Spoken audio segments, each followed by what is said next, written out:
Kayla Harrison has pulled out of her upcoming co-main event on UFC 324, the first card of the Paramount era as well as 2026.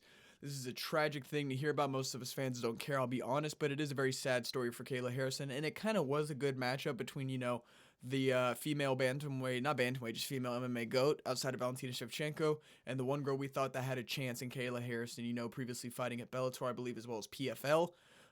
It's very unfortunate. Kayla Harrison had to pull out with a neck injury she sustained. I'm not sure if it was during training or during something else, but it required almost immediate surgery. When we've seen this video here, I'll let her speak on it. She was quite emotional. I don't know why the quality's so low, but it is what it is. I'll let her speak. Hi guys. I just wanted to give a bit of an update on my end. Yeah, this is a tough one.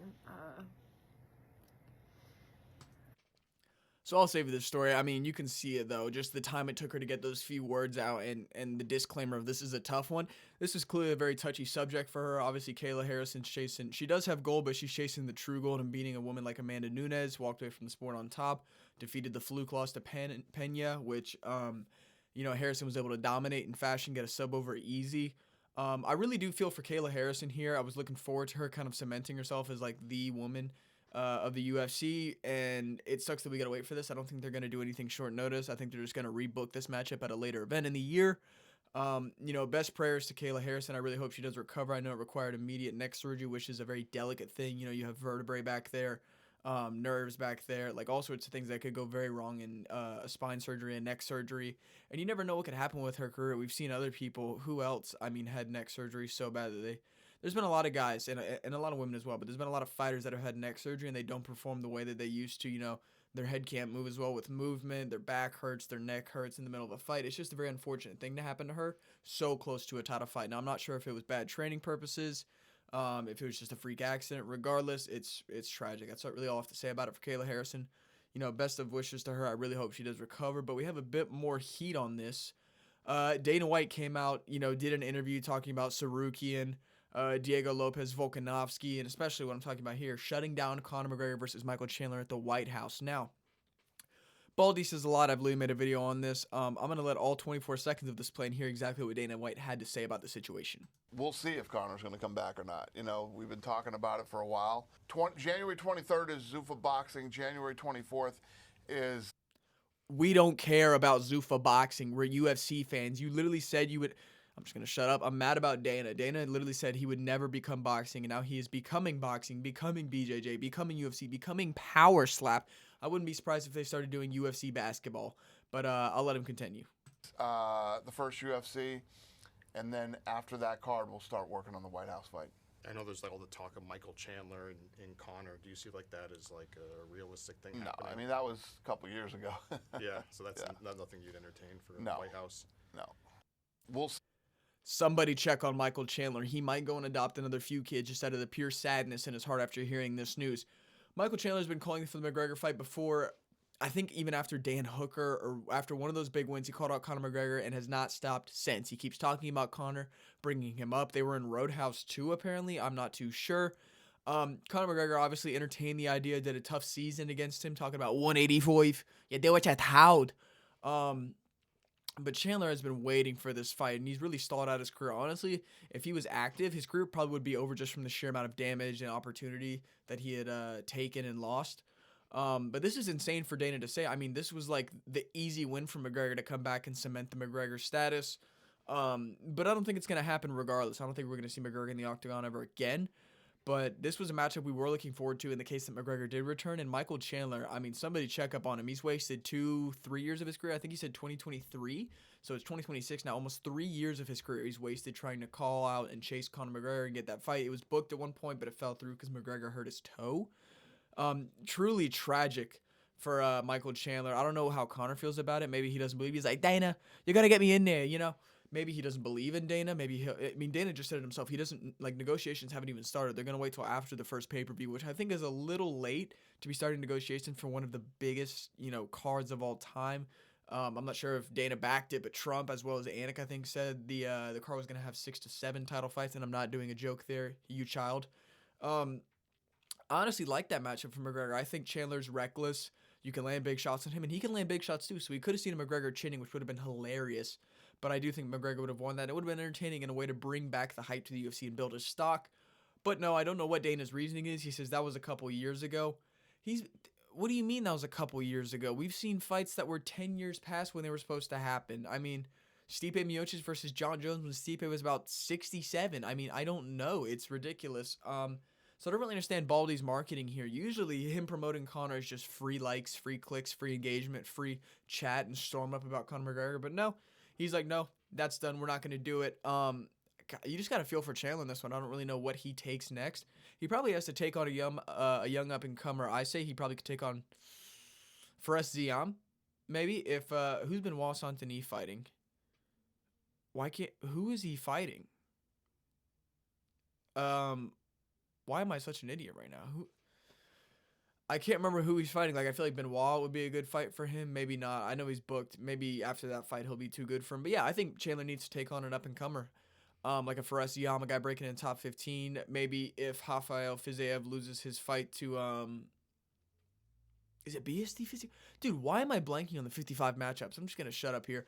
Another thing I want to get into with this video that I don't have pulled up in a tweet, but from this same interview, was Dana White saying that if you don't like Diego Lopez getting an immediate rematch, essentially, I'm gonna shut up. That was not an immediate rematch, but after one win over Gene Silva, which was a credible win, getting a rematch against Volkanovski. Now we thought this was Volkanovski's retirement fight. He says it isn't. He says if he loses, he'll retire, but if he wins, he's gonna keep going. So if they were chucking him this as a retirement fight, I guess it makes sense. It's winnable, but he's already beaten him before.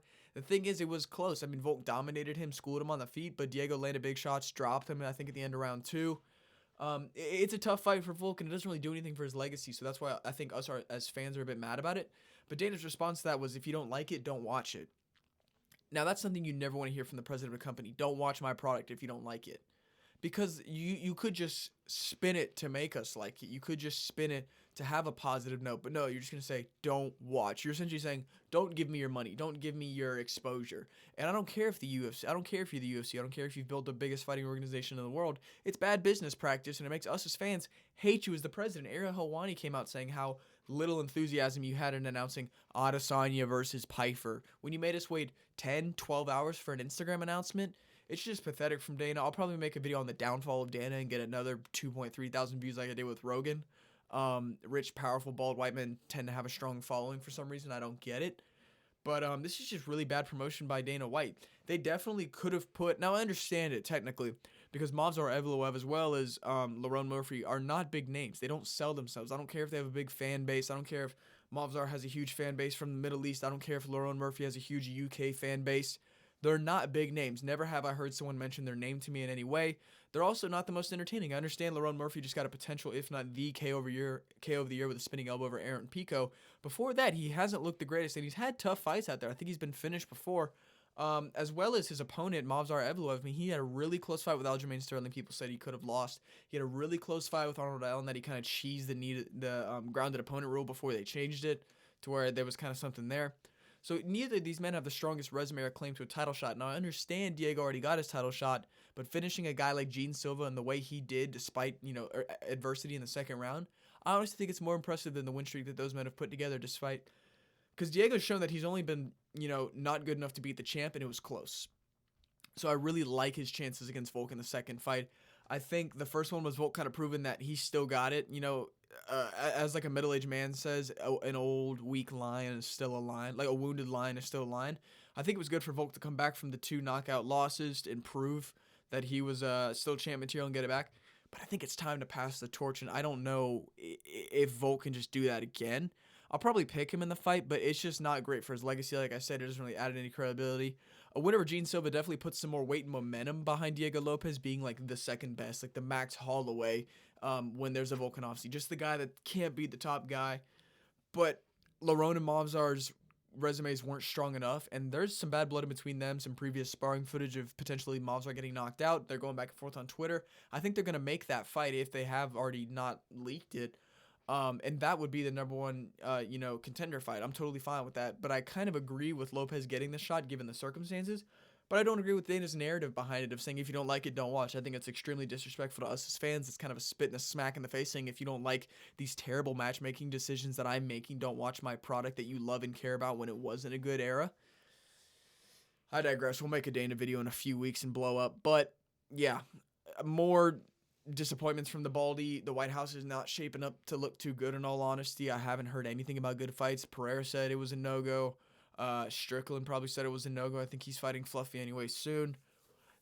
The White House is looking slim, man. They might bail on that, especially with only 5,000 people in attendance not invited. It's almost a Hunger Games-esque thing for fighters that aren't even entertaining. Well, they're entertaining, but they're not even huge name values to the fan base. I haven't heard any rumors of any fighters that can potentially and will be on the White House card that it's like, that's a banger matchup. Everybody's booked. Everybody's got something else going on, an injury. They don't want to fight then. Brandon Royval doesn't want to fight in front of a bunch of rich people. I get it. So it's a weird time coming up going into 2026. We'll see how they handle it. They just announced like Aylin Perez versus someone else as a co-main or a main event for a fight night. So 2026 has been off to a bad start, to be honest.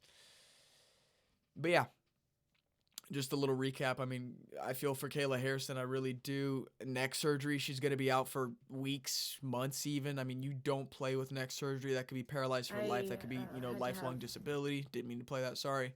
So prayers to her and best on her healing journey. I hope she gets back in the octagon before we know it.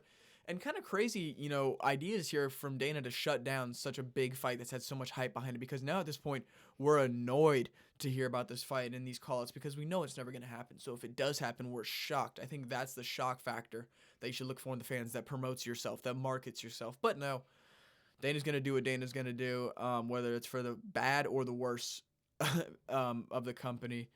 But yeah, just some weird news this week. I'll probably get my fight predictions out in a couple days for 324 because that's coming up. We're almost out of the drought, UFC fans. Thank you all for the support on my last video, what happened to the UFC Star Power. I think there were some really good points in there that also talk about Baldy and his marketing strategies. So go and check that out. If you guys like this video, please like, comment, share, subscribe. I know it's not the best video. It's freezing cold in my studio, and I can't have my heat running because y'all hear it. So when I'm cold, I tend to stutter a bit more. But yeah, see ya.